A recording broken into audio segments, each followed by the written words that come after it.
Pretty day out here in my woodshed. Beautiful cold day. The wind's blowing. The Corinthian chimes are jingling. This is my.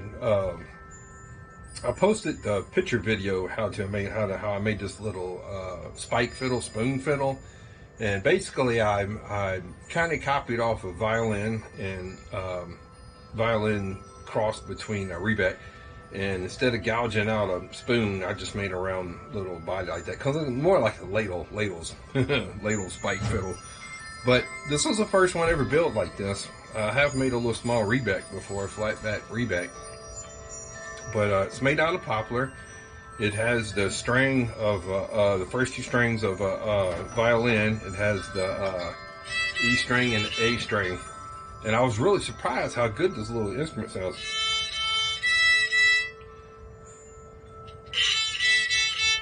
But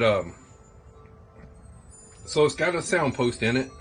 It has the top parts made out of cedar for the soundboard. The body, like I said, all that is made out of poplar. I experimented with hooking the string. I put a little tack in the back, put the string on. I had to beat the tack feather in because the pressure of the E string was bending the tack. So I pushed that in. I got a little piece of leather right there protecting the top of the soundboard from the strings cutting in, because they would have. The actual little bridge, it's just a half circle. I measured out the strings and put on, and I wanted to spread the strings out far enough where I could play it, because I have no formal training in violin or fiddle. And I remember back in high school, I was going to take out for violin, and even my class instructor was like, "Oh, your hands are big." Big dude, I'm 6'1", I'm 265 pounds, and I have hands the size of mallets. So, I mean, it's really hard for me to play string instruments with small fingerboards. And this one, I spread them out. You can see I spread them out a good bit.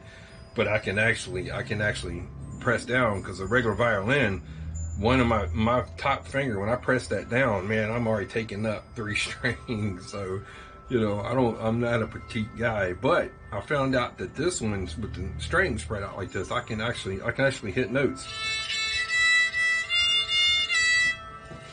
So I'm gonna murder Twinkle Twinkle Little Star.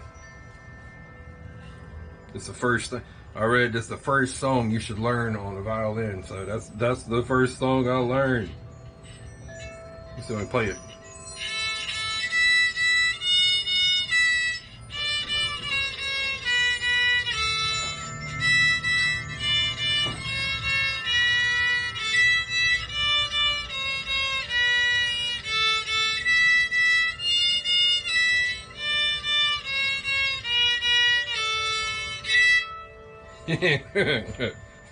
I did not think this little instrument was going to sound this good. I'm going to build another one, and I'm going to make the sound body, I'll make the body a little bit bigger, and I'm going to put 3 strings on it instead of 2, because I wanted to play Scarborough Fair, but you need 3 strings. You need, evidently you need the E string, the A string, and I think the C string or D string, whatever the third one is on a violin.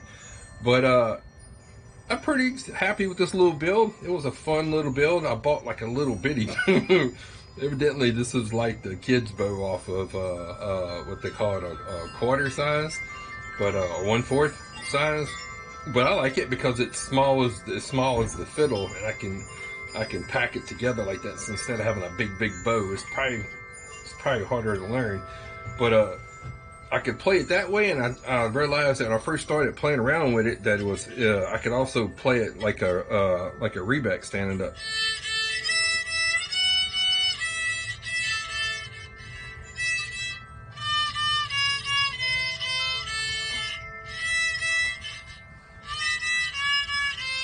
A little bit harder to bow this way, but it's harder for me to play it this way because there's really not enough instrument to hold with a chin rest or something like that where you can play, because I can't play with it straight like that because I can't bend my fingers far enough. So if I bend it and crook it in my thumb like that, I can actually reach the strings.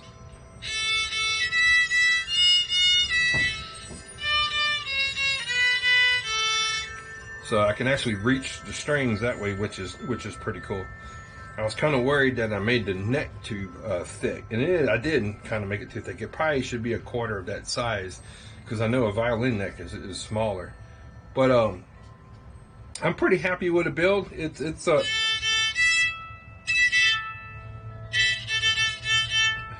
you bring out some Charlie Daniels. I wish, but anyway, it was a great, fun little build. I had a really good time building it, and I'm having a really good time playing it and learning. It's, you know, it turned out a lot better than I thought it would turn out. And it's so much fun building these little instruments, because you know, you're just taking plain little hobby wood, plain log. This is hobby wood I got from like Home Depot, and I just took plain little hobby wood, and you take something and create something that has its own voice, its own, you know, I won't say personality, but each instrument you build is different. It sounds different because it's different wood, it's different shape, different thickness. So it does kind of have like a personality. It does have its own voice. Anyway, this is my, I'm gonna call it a spoon fiddle.